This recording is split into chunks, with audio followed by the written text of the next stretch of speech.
Un saludo a todos a este video de perspectivas económicas correspondiente a la última semana de octubre de 2016. Soy Osman Gordillo y las dos imágenes que se ven en la pantalla creo que son el reflejo y digamos lo más importante que está pasando en la actualidad. Por un lado, como primera medida, tenemos la reforma tributaria que después de varios días de espera fue finalmente radicada en el Congreso por parte del gobierno y conocimos la propuesta final la semana pasada. En este video vamos a analizar la misma reforma, obviamente no limitándonos al texto en sí, sino yendo un poco más adelante tratando de ver la probabilidad que sea aprobada. Como segunda medida, se acercan las elecciones en los Estados Unidos y todo parece indicar que la candidata democrática tendría mayores posibilidades de ganar de acuerdo a las últimas encuestas. El punto acá es que los debates fueron relativamente claves para que las encuestas se orienten a favor de la candidata Clinton. Y digamos que en este video queremos cambiar un poco el formato que hemos venido usando o que usamos tradicionalmente. No vamos a tener nuestra agenda tradicional desde el punto de vista geográfico, sino que queremos enfocarnos más puntualmente en el tema de la reforma tributaria. Pero antes de entrar en ese tema, queremos darles una visión general de lo que puede pasar el resto de año que nos parece que es muy importante, digamos que a nuestro juicio deben tener en cuenta. Entonces, fíjense ustedes, en la pantalla tenemos los próximos o digamos los meses que quedan para finalizar el año. Básicamente estamos cerca de comenzar esta semana. Y fíjense ustedes, todo lo que viene en los próximos meses creo que es muy importante, pero de todo lo que viene creo que lo más importante es lo que estamos ahí viendo en la pantalla. Tenemos varias categorías, una categoría que está resaltada con color rojo, es decir, todos los rectángulos que tienen color rojo se refieren al tema externo, al tema interno, los rectángulos de color violeta, al tema político enfocado en la reforma tributaria de color negro y el petróleo, pues obviamente tenemos un evento importante que es la reunión de la OPEP. Entonces, vamos por partes. Como primera medida, veamos los elementos que están enfocados en el mercado local. Fíjense ustedes, tenemos tres cosas bien importantes. Por un lado, un crecimiento débil. El último trimestre se conoció, o sea, el último trimestre que tenemos, pues es el segundo trimestre del 2016 y el crecimiento fue únicamente 2%. Fíjense ustedes, en el último trimestre del 2015 el crecimiento fue por arriba del 3%. Eso quiere decir que en únicamente 6 meses se ha dado una caída en términos de crecimiento bien importante. ¿Qué es lo que debemos tener en cuenta? Precisamente esto que estoy señalando. En noviembre 30, último día de noviembre, se va a conocer el crecimiento del tercer trimestre del 2016 y acá lo interesante es que la fecha casi que coincide con la junta o la penúltima junta del Banco de la República. Dado que la inflación tiene una tendencia claramente a la baja y que en cierta forma ese ruido que se veía hace unos meses y ese miedo por parte de los mismos analistas que la inflación siguiera creciendo desbordadamente, pues básicamente ese ya no es un escenario que muchos analistas estén considerando. Entonces tenemos dos cosas que nos dan, digamos, campo a una tercera. Crecimiento débil con esta fecha clave, el 30 de noviembre, la inflación a la baja con dos fechas claves, los días 5 como ustedes ya los conocen, y esto podría generar que una caída en la inflación y una debilidad en el crecimiento, a nuestro juicio, podría abrir la puerta a que el Banco de la República recorte las tasas antes de lo previsto. Bueno, ahora, segundo tema que nos parece relevante, el mercado externo. Creo que acá lo más importante es tener en cuenta que el Banco Central Europeo es el que está dando la mayor liquidez en estos momentos a nivel mundial y que el día 8 de diciembre se va a reunir para definir si esa liquidez la va a terminar de entregar en marzo del 2017 o va a aumentar ese plazo. Creo que de ahí es donde va a depender la salud de los emergentes y que los emergentes sigan continuando con esa o beneficiados por esa liquidez tan importante proveniente de los países desarrollados. Ahora, por otro lado, la Reserva Federal, desde el punto de vista de subida de tasas, pues es muy probable que haga un ajuste en la reunión de diciembre, pero básicamente en la reunión de noviembre se espera que no haya ningún cambio, ¿no? Entonces creo que estos movimientos de la Reserva Federal creo que no van a generar mayor ruido precisamente porque el mercado ya los tiene relativamente descontados. Entonces, por esa razón, el punto del Banco Central Europeo me parece de mayor relevancia en lo que resta del año, dado que lo que podría o las decisiones que podría tomar la Reserva Federal, creo que ya están descontadas y ya el mercado las tiene incluidas en sus precios. Bueno.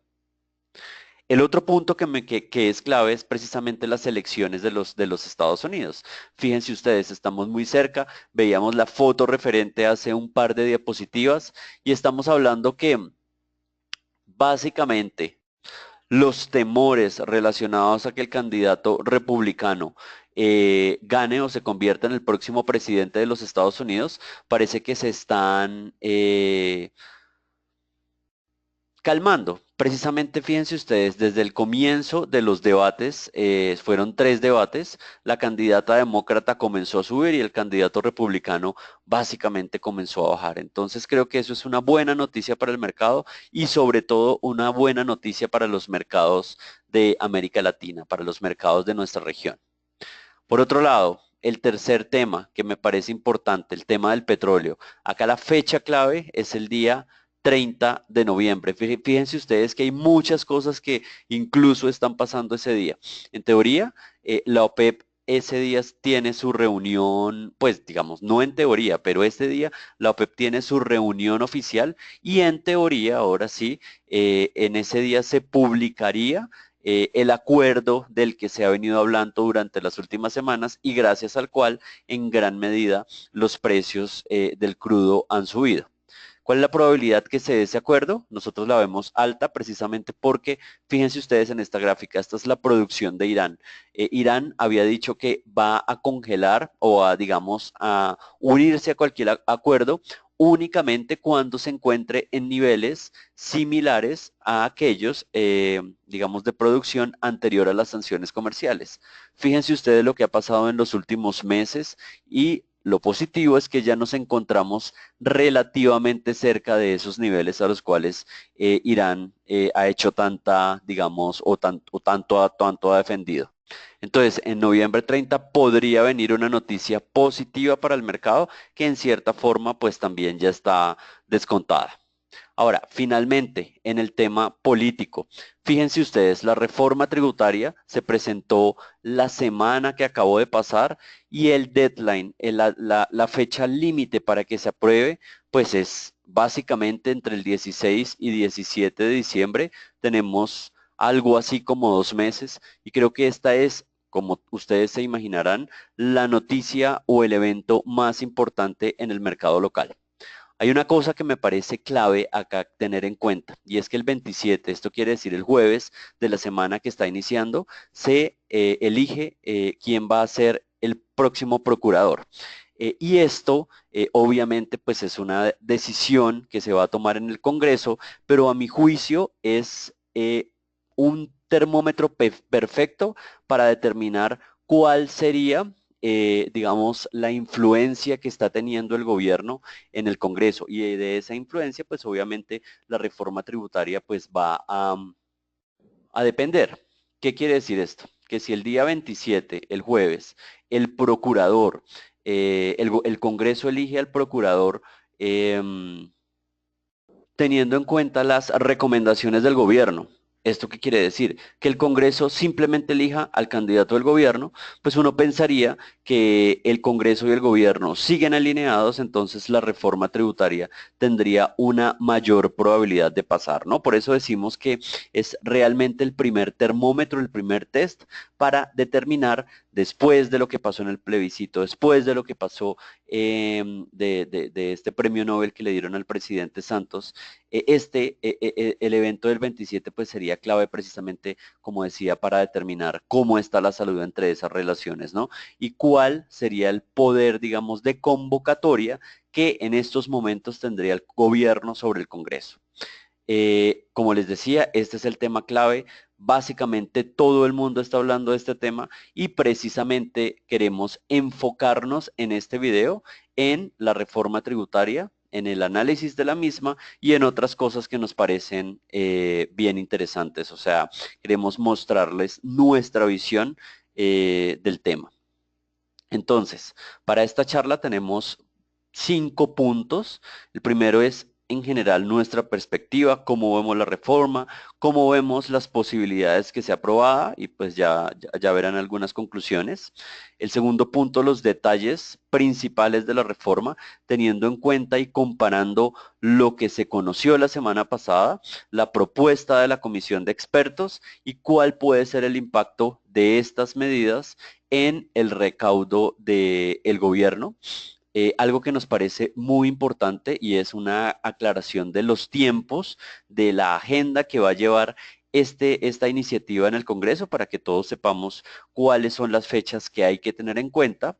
Finalmente, los antecedentes, eso quiere decir básicamente otras reformas que han pasado en años anteriores, cómo ha sido su aprobación, precisamente para tratar de determinar cómo puede ser la aprobación en esta ocasión de la reforma y como última medida, queremos hacer un pequeño análisis, una pequeña aproximación para determinar si esa reforma va a ser aprobada o va a ser rechazada tanto por la Cámara de Representantes como por el Senado. Entonces espero que les parezca bien interesante como es usual esta presentación. Si ustedes la quieren tener, por favor escríbanos y a vuelta de correo se la devolvemos y les agradecemos sus comentarios y las sugerencias que puedan tener, también que nos las escriban a los correos que van a encontrar al final de la presentación.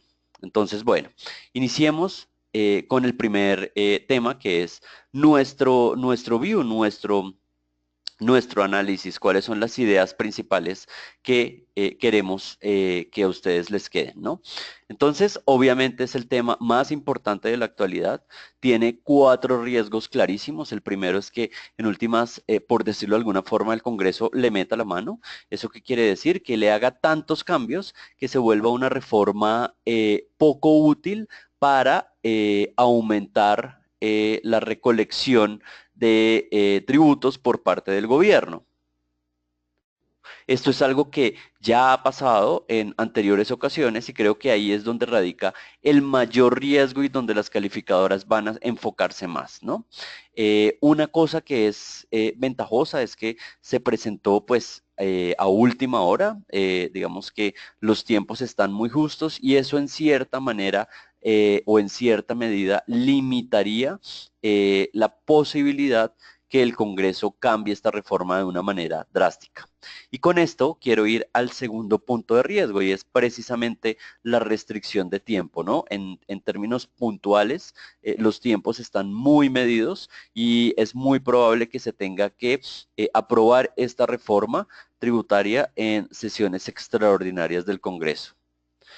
El tercer riesgo, ustedes se lo imaginarán, después del plebiscito la popularidad de la oposición ha aumentado, la oposición ha ganado mucho espacio, sobre todo en el ámbito político y en esa medida asumimos que la popularidad precisamente del partido opositor puede ser en cierta forma un problema para la aprobación de esta reforma. Y por otro lado, lo que ustedes también se imaginarán, la impopularidad de uno de los, digamos, temas que conforman esta reforma tributaria y que es muy importante. Uno pensaría que esta reforma tributaria sin el tema del IVA, pues simplemente no tendría sentido. Entonces, en últimas, esta reforma tributaria tiene un núcleo muy importante que es el aumento del impuesto del IVA, sin el cual esta reforma, pues, para sobre todo las calificadoras externas, no tiene viabilidad, ¿no? Entonces, creo que son 4 puntos bien importantes, digamos que bien difíciles de manejar, pero pues vamos a ver más adelante las probabilidades que tiene el gobierno de sortear estos riesgos, ¿no? Nuestra visión en general es que esta reforma sea aprobada por el Congreso. Ya les vamos a decir las cuentas que tenemos y cuáles son los supuestos que nos llevan a pensar que se va a dar esta aprobación, pero de una vez me parece interesante e importante decirles que el gobierno ya sabe manejar este tipo de proyectos, digamos, en los últimos meses del año. Lo hizo en el año 2012 y en ese momento la reforma que se presentó, la reforma tributaria que se presentó en el 2012, tuvo más o menos el mismo tratamiento en términos de tiempo y en términos de calendario, ¿no? Entonces, eso implica que el gobierno no es un principiante en este tipo de cosas y eso en cierta forma nos hace pensar que el gobierno sabe manejar este tipo de proyectos, ¿no? Y eso es obviamente un punto a favor. El segundo punto, creemos que si bien el plebiscito le quitó muchísimo fuerza política al gobierno, en cierta medida el Premio Nobel de Paz tendió a devolvérsela, ¿no? Entonces, nuevamente el gobierno tiene a nuestro juicio, el suficiente capital político para presentar y conseguir la aprobación de esta reforma tributaria.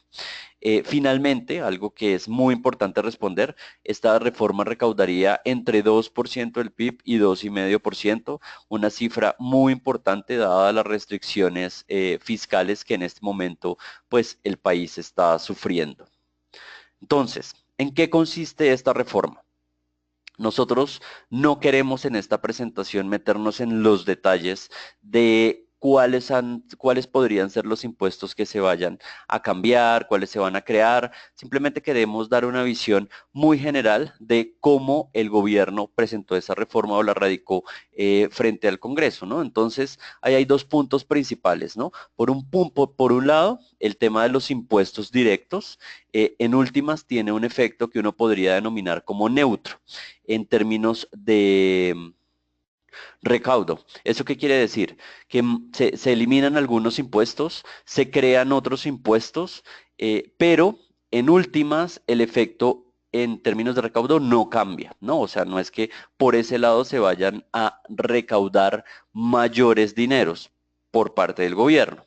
Ahora, por otro lado, en el tema de los impuestos indirectos, eso puntualmente a qué se refiere, por ejemplo, al IVA y algunos impuestos al consumo, sí hay un efecto importante en el tema de recaudo. Es más, se dice que el 80% del nuevo recaudo, el 80% de ese 2 y 2,5 de PIB por año vendría a partir de los impuestos indirectos. Por eso es que las calificadoras ven o están haciéndole un seguimiento muy de cerca a cómo se va a dar la inclusión del IVA, cómo el Congreso va a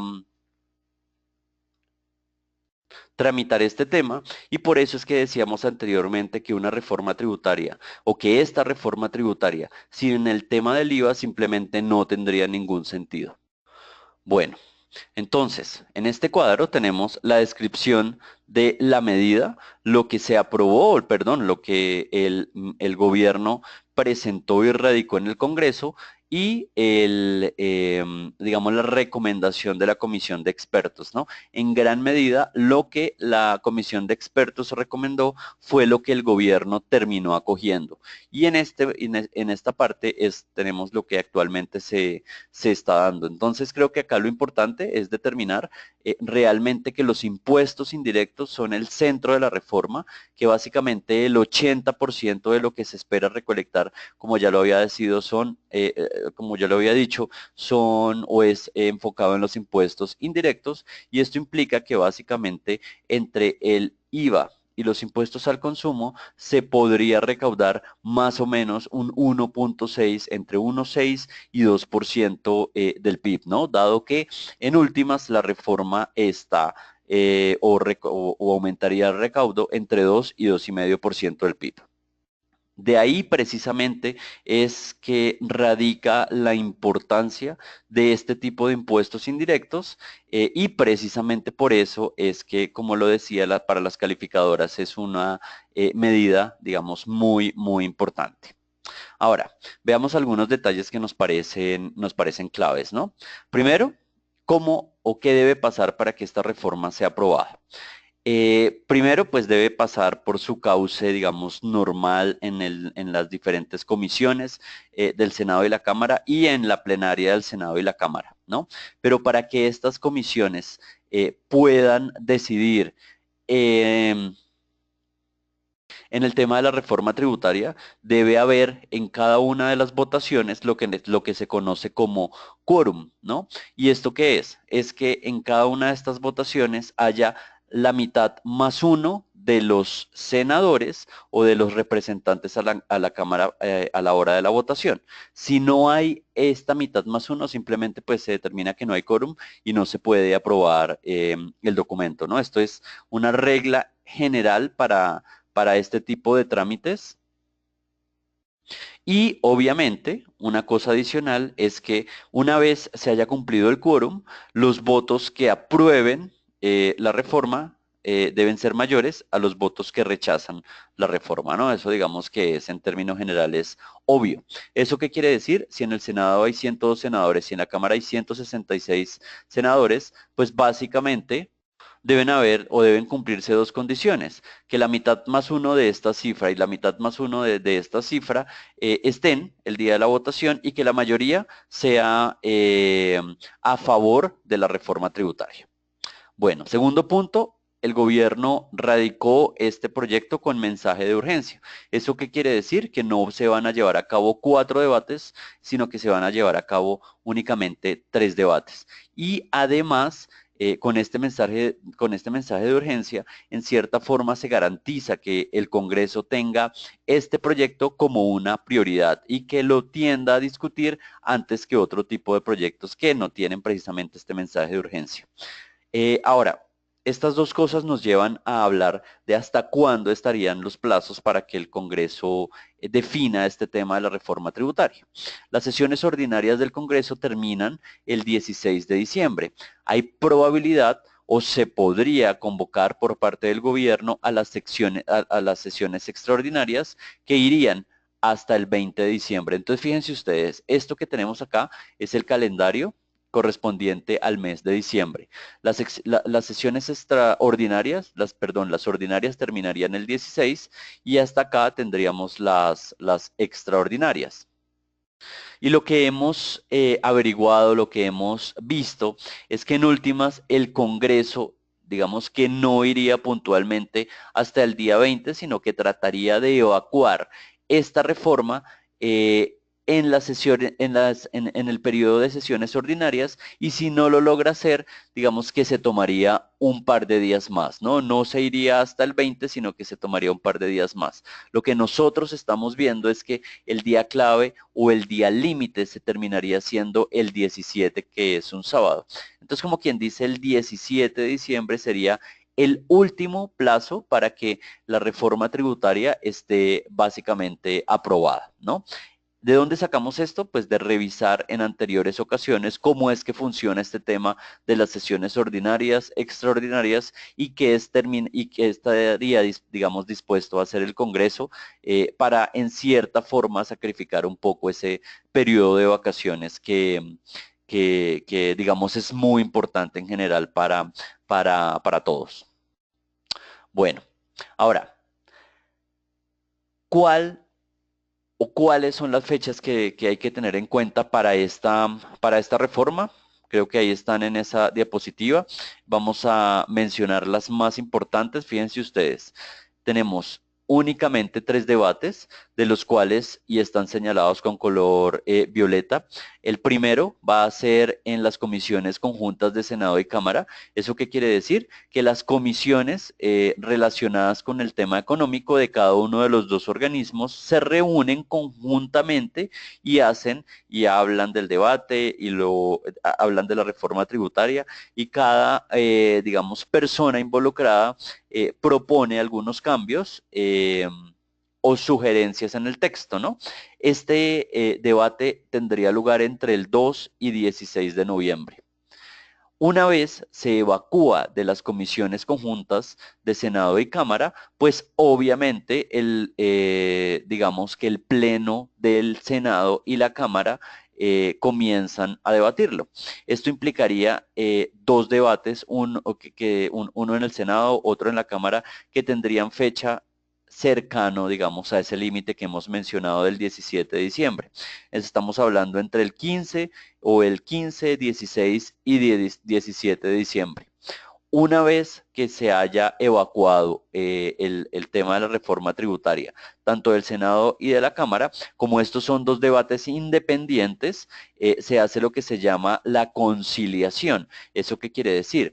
Que el documento que salió del Senado con los cambios después del debate en el Senado y el documento que salió de la Cámara también con los cambios que se hicieron, hay unas personas que se reúnen y tratan de, digamos, extraer los más importantes, los cambios que se hicieron en cada uno de estos dos organismos para sacar un documento final, ¿no? Y eso, en últimas, es lo que estaría pasando en la madrugada del 17 de diciembre, ¿no? Estamos hablando de ese día sábado.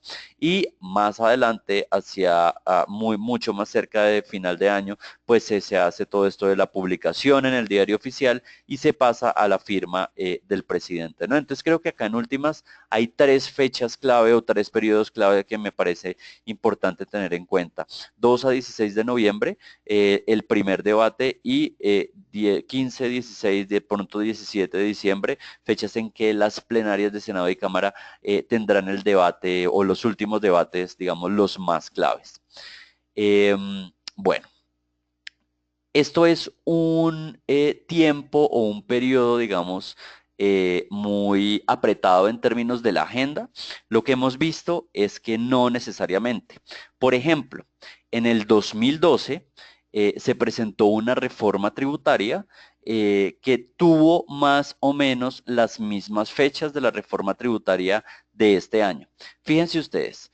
Y además, digamos, el proceso fue muy similar, ¿no? Entonces, en ese momento se presentó esa reforma con mensaje de emergencia. Eso quiere decir únicamente 3 debates. El 28 de octubre se dio el primer debate de comisiones conjuntas. Se aprobó finalmente el 20 de diciembre y el 26 de diciembre fue la firma presidencial. ¿Eso qué quiere decir? Que el gobierno no es un novato en este tipo, digamos, de aprobación, de presentación y aprobación de reformas tributarias en los últimos momentos del año, ¿no? Entonces es un camino que ya ha recorrido y eso obviamente es en cierta forma, una señal que esta reforma actual podría tener, digamos, un camino positivo al final de todos sus debates en el Congreso. Ahora, la votación en ese momento, fíjense ustedes, en el Senado fue 52 contra 6, en la Cámara 104 contra 10, uno diría, muy hacia favor precisamente de esa reforma, teniendo en cuenta que ningún partido en ese momento actuó en bloque en contra de la reforma que se estaba presentando, sino que hubo más votos de opinión que son, digamos, mucho más aislados, ¿no? Entonces, en ese momento la reforma tributaria pues fue impopular, digamos que tuvo cierta oposición y todo lo que está pasando con la actual reforma. Y al final de todo, fíjense lo que pasó. En términos de la votación, pareciera que el gobierno en ese momento sabe manejar las cosas.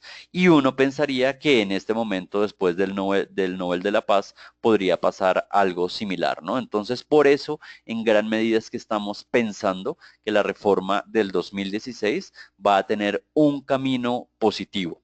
Ahora, viendo las cuentas que nosotros tenemos tanto en el Senado como en la Cámara de Representantes, y estos supuestos son totalmente discutibles, ¿no? Los hicimos teniendo en cuenta nuestro propio criterio, pero pues obviamente ustedes podrán disentir en algunos de los supuestos que tenemos. Entonces, ¿qué fue lo que hicimos? Cogimos la Cámara, el Senado, cuáles serían los partidos que teóricamente estarían o podrían apoyar esta reforma. Entonces acá tenemos los que los favorecen, tanto en el Senado como en la Cámara, y los partidos que generarían o que estarían en la oposición, tanto en el Senado como en la Cámara. Entonces veamos. El liberal, para nosotros el Partido Liberal, la U, Cambio Radical y Opción Ciudadana estarían a favor de la reforma, como quien dice, estarían respaldando al gobierno en este tema. Los conservadores, pues, los dividimos entre mitad y mitad, la mitad a favor, la mitad en contra, por dos razones, ¿no? Por un lado, ellos están o pertenecen a la unidad nacional, y por el otro lado, digamos que haciendo contrapeso, hay algunas declaraciones de algunos líderes de ese partido que han estado a favor o estuvieron a favor del no en el plebiscito. Entonces, en ese sentido, digamos que lo que vemos es que probablemente la mitad o cada uno de los líderes vaya a jalar de alguna forma para su lado, y el partido termine votando la mitad a favor y la mitad en contra, ¿no? Por eso es que tanto acá como acá en Senado y Cámara dividimos las curules que tiene ese partido conservador en dos.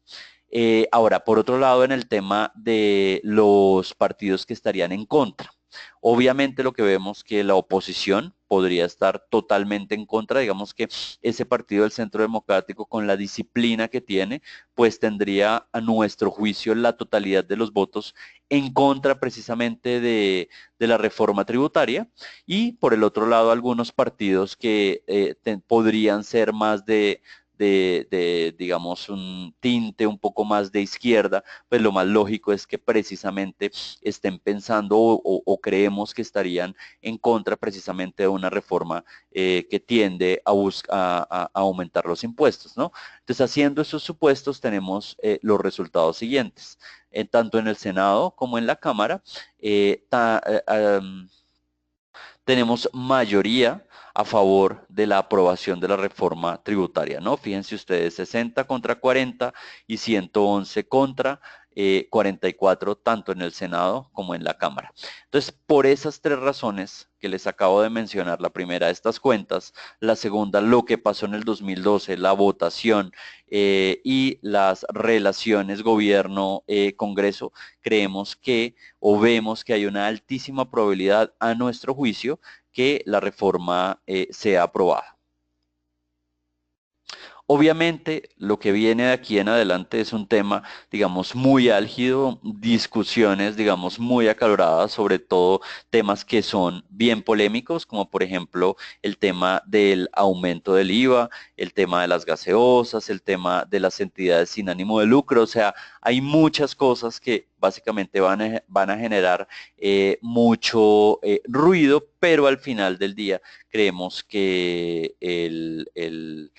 digamos, la aprobación de la reforma tributaria se va a dar. Obviamente se van a generar algunos cambios en el proyecto, pues es usual que el Congreso tenga cierta influencia, pero al final creemos que la mayoría o el grueso de las propuestas hechas la semana pasada van a terminar siendo aprobadas. Acá lo importante es que el IVA y algunos otros impuestos al consumo son el grueso de la reforma. Por lo tanto, si en cualquier momento el tema del IVA se elimina de la reforma, básicamente generaría muchísimo ruido en los mercados de capitales. Bueno, ahora veamos algunas de las conclusiones que me parecen importantes y como las más interesantes para dejarles a ustedes a lo largo de la semana, ¿no?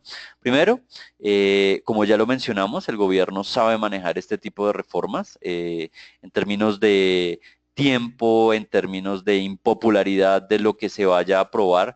El gobierno ya ha demostrado que sabe recorrer este camino, y eso es una cosa positiva. Lo más importante es que el no del plebiscito fue en cierta forma equilibrado por el premio Nobel que tuvo el presidente unos días después, ¿no? Entonces eso pues también es un evento positivo, por lo menos para los mercados de capitales.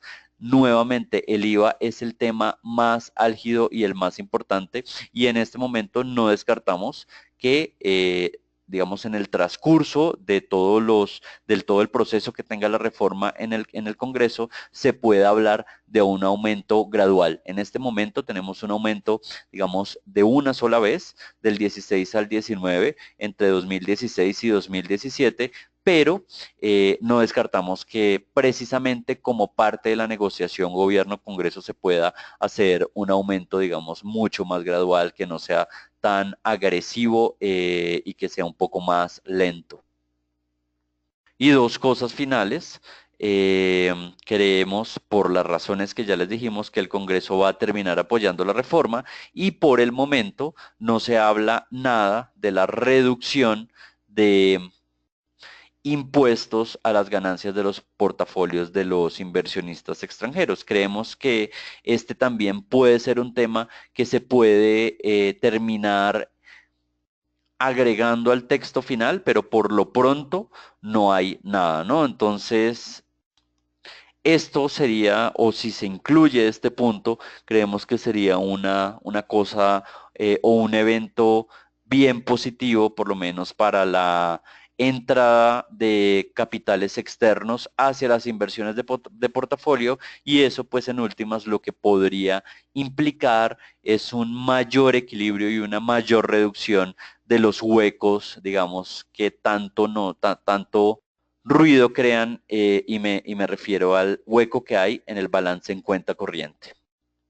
Bueno, entonces como se imaginarán, esto hasta ahora empieza, el tema de la reforma hasta ahora empieza, vamos a tener día a día noticias relacionadas con eso y obviamente los mercados van a estar muy nerviosos, las calificadoras van a estar muy pendientes, pero lo que vemos y reiteramos es que vemos en general digamos, un camino que aunque difícil, va a terminar teniendo un resultado positivo. Bueno, como les decía anteriormente, acá están los mails de nuestro equipo. Si ustedes quieren tener esta presentación, por favor, escríbanos a cualquiera de esos correos. Y también les agradecería si nos escriben sus comentarios y sugerencias. Bueno, eso es todo por esta semana. Les agradezco que estén con nosotros y nos vemos a la próxima. Feliz semana. Hasta luego.